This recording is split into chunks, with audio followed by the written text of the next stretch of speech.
Okay, at this point all of our wall sections are finished. There's still a couple things we have to do. But after you assemble these walls, let's do a quick checklist of what we've got. Okay, B1 is the floor, and B2 are these long beams that we've got here that go on the corners.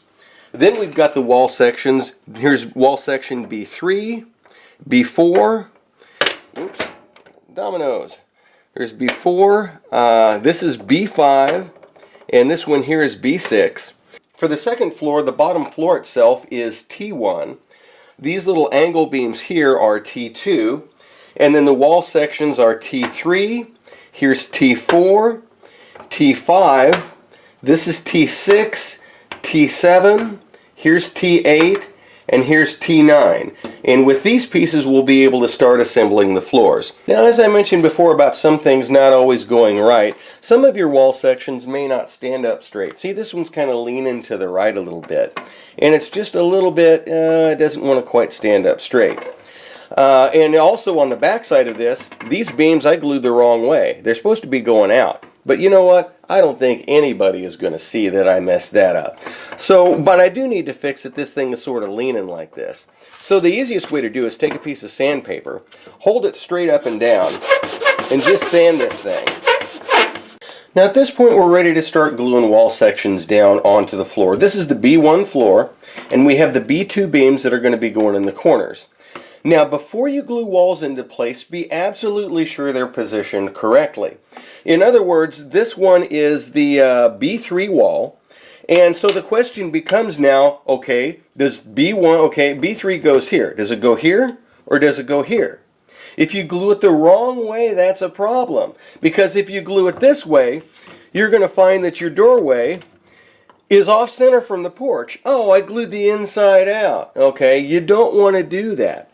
The easiest way to tell which side of your wall is the inside or the outside is to simply compare it to the plan. Okay, so if I look, it says is B3 inside of wall. Okay, this right here with these two little things and the windows on the left is the inside.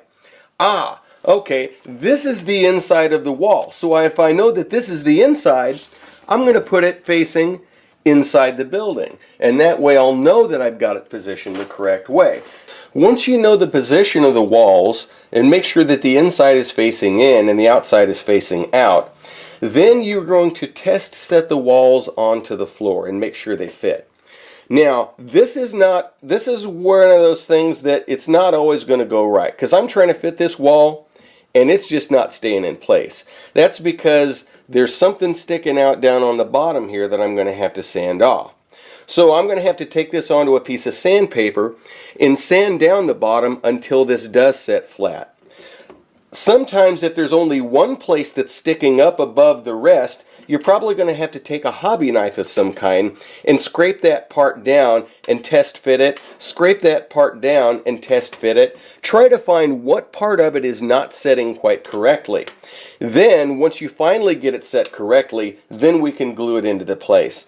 But, you know, it's one of those things that this is going to take a little time and a little patience, because things are not going to fit together perfectly the first time you do it. You have to accept that, and you have to slowly work it to where things will set up fairly nicely on their own.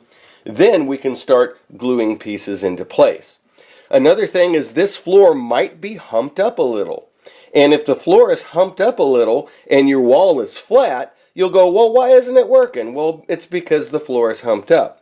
You may not be able to sand your floor, but you may be able to carve up the bottom of the floor a little bit, or file it or sand it until your floor is concave as well, and it will actually fit the bottom.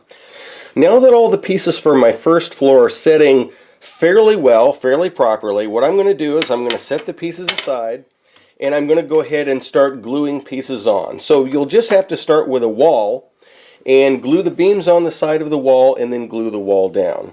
So let's put a good bead of glue on the bottom, and you want to be sure that you get a good bead on here.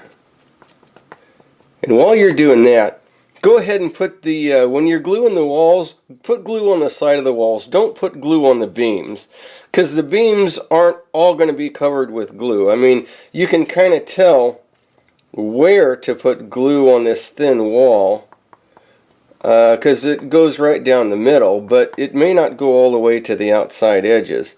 So we're going to go ahead and put glue all the way out here. Okay, there we go.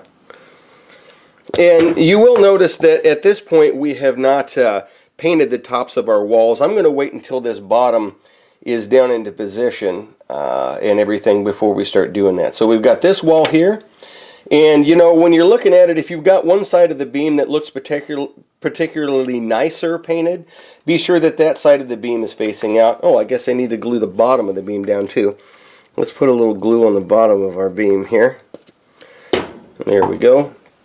I'm just going to put that sucker right there, and let's glue the bottom of our beam. Let's see, this side isn't painted as well, so I'm going to put it facing the inside of a wall. And okay, we're going to go ahead and put it on like that. Okay, so we've got this side wall. Now at this point, all of the walls of the bottom floor are in place. Now what I'm going to have to do is squeeze them together. You'll notice that you'll push it together and then the walls will slowly fall apart again. Like this wall right here seems to want to fall back a little bit. And you know, you can hold it in place and yeah, okay, that's about right. And then you let go and it'll want to fall back again, okay? This is one of those things that's going to take a little bit of time and a little bit of patience. One thing that I have found was helpful to hold this together in place is a little bit of this blue masking painter's tape. What you can do is you can take a corner, like see this corner is going back here a little bit, and I push it into place and then it wants to fall back on its own again. Well, what you can do is you can take this tape like this, push this wall into place, and very gently tape it with this masking tape. Kind of pull it tight and tape it, and that will hold that corner in place a little bit better. Now, once I adjust this corner in place, it may throw this corner off. You're going to have to work with it a little bit and try to get, like I said, nothing is going to fit absolutely perfect. You see how this came apart right here on this corner? Well, what I'm going to do is I'm going to take this, I'm going to put the tape here. I'm going to pull this in together and just use a little bit of this tape on the side to try to hold this in place long enough for that glue to dry. Now, Aleene's tacky glue that I'm using is pretty thick. It's pretty nice to kind of hold things in place. Now, even though the top is in place, that doesn't mean the bottom is in place. You have like 4 corners above and 4 corners below to juggle these walls and try to get everything setting about where they're supposed to go. And once we get everything set about where we want it to go, you're going to have to periodically check it for the next 5 to 10 minutes and continue to jiggle and adjust things. Okay, this one's good, but now I got a gap over here that needs to be pulled in. If I pull this one in, it might pull this wall in too far. I'm not sure, you know. You have to just kind of, have to juggle this to try to make it work. And it's important to take your time on this and come back to it every minute or so and be sure that everything is kind of lining up the way it is. Now that I've got the top taped and the top looks good, look around the bottom. Make sure the bottom of your walls, oh, this whole wall bottom needs to move forward this way, okay?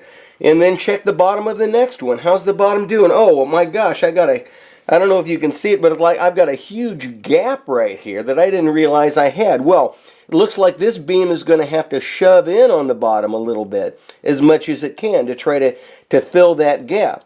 And I may have to tape this across the bottom. Like I said, nothing is going to fit perfectly. If you're a perfectionist, you're probably going to pull your hair out. So some things you're just going to have to let go and do your best. So I'm checking around. Okay, I've got a gap here. I'm going to have to pull the bottom in. I let go and it springs back out. Well, looks to me like it's time for a piece of tape across the bottom to try to get that to pull in and actually stay pulled in. So I'm going to tape this right here. I'm going to squeeze this in, and then I'm just going to tape it across the bottom here to kind of hold that in place.